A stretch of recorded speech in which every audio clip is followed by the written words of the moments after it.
berbicara tentang hak ya, hak itu sebenarnya sesuatu hal yang mutlak yang harus didapatkan mulai dari sejak kandungan, semenjak belum lahir itu sudah ada hak. Kemudian hak itu sesuatu yang didapatkan dan dimiliki, ya, dimiliki oleh setiap individu, atau juga bisa dikatakan kuasa yang harus diterima dan dilakukan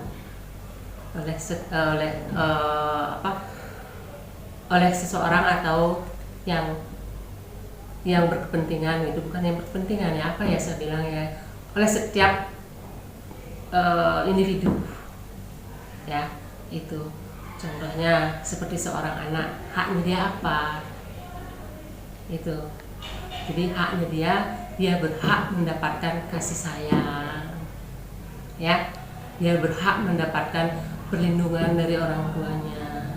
Itu kalau kita berbicara dalam lingkungan keluarga. Kalau dalam lingkungan sosial masyarakat beda lagi haknya. Hak sebagai seorang masyarakat apa itu beda lagi.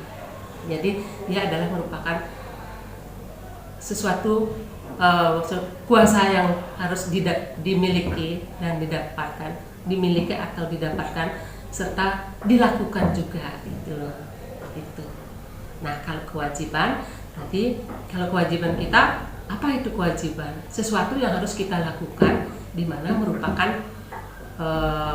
hal yang harus kita pertanggungjawabkan. Kita harus wajib melakukan. Itu.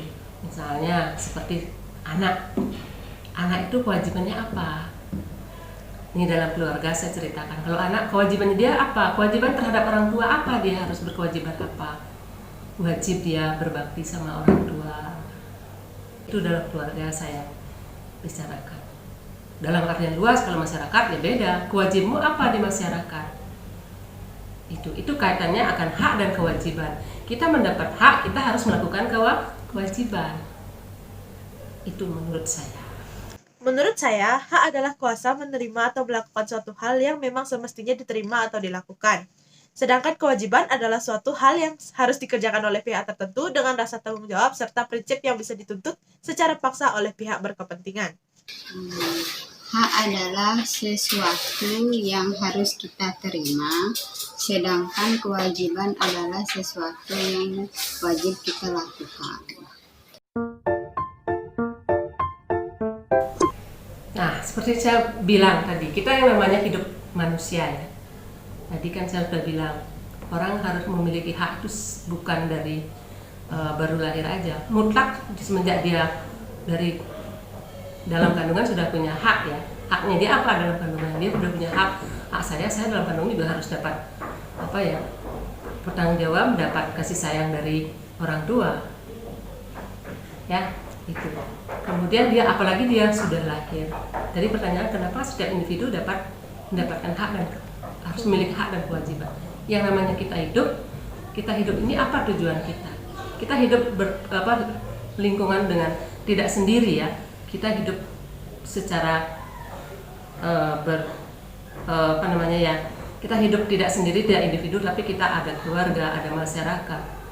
Jadi kita hidup itu harus akan berjalan terus. Tentunya kita harus melakukan sesuatu untuk mendapatkan hak. Misalnya sekarang Anda lahir ke dunia, kemudian kalian dalam lingkungan keluarga, haknya kalian tuh mendapatkan apa? Tadi saya bilang, mendapatkan kasih sayang, mendapatkan kelangsungan hidup dari orang tua, tanggung jawab dari orang tua. Tanggung jawab kalian apa? Tanggung jawab kalian adalah berbakti ke sama orang tua. Ini ada hubungannya. Kenapa harus itu? Karena ini saling tidak mungkin kita harus hanya mendapatkan hak aja tapi tidak melakukan kewajiban. Jadi maka dari itu untuk semuanya berjalan, untuk kehidupan ini, untuk bermasyarakat ini, jadi kita harus melakukan hak dan kewajiban. Jadi misalnya kalian sebagai seorang siswa, kewajiban kalian apa? Melakukan kewajiban kalian belajar, mengerjakan tugas. Ya, hak kalian apa? Kalian dapat hak apa apa di sana? Ya, kalian harus dapat, oh saya berhak kok mendapat penilaian karena saya sudah melakukan kewajiban saya. Itu. Jadi setiap orang harus memang memiliki hak dan kewajiban. Kalau enggak itu kan enggak ada timbal baliknya dalam kehidupan ini. Apa artinya hidup tanpa hak dan tanpa kewajiban? Tidak mungkin kita akan berjalan atau hidup di masyarakat ini hanya hak aja yang kita tuntut. Tidak mungkin kan? Ya, kita mendapatkan hak harus mendapatkan kewajiban. Karena hak bersifat universal dan tidak bisa dicabut oleh siapapun. Dan setiap orang memiliki kewajiban agar dapat mencapai tujuan yang diinginkan. Hak dan kewajiban merupakan suatu yang tidak dapat dipisahkan. Keduanya dimiliki hubungan timbal balik. Jadi kesimpulan dari pendapat mereka yaitu hak adalah sesuatu yang harus didapatkan setiap manusia dari semenjak lahir, sedangkan kewajiban adalah sesuatu yang harus dilakukan setiap manusia. Lalu, hak dan kewajiban adalah sesuatu yang tidak bisa dipisahkan karena keduanya memiliki hubungan timbal balik.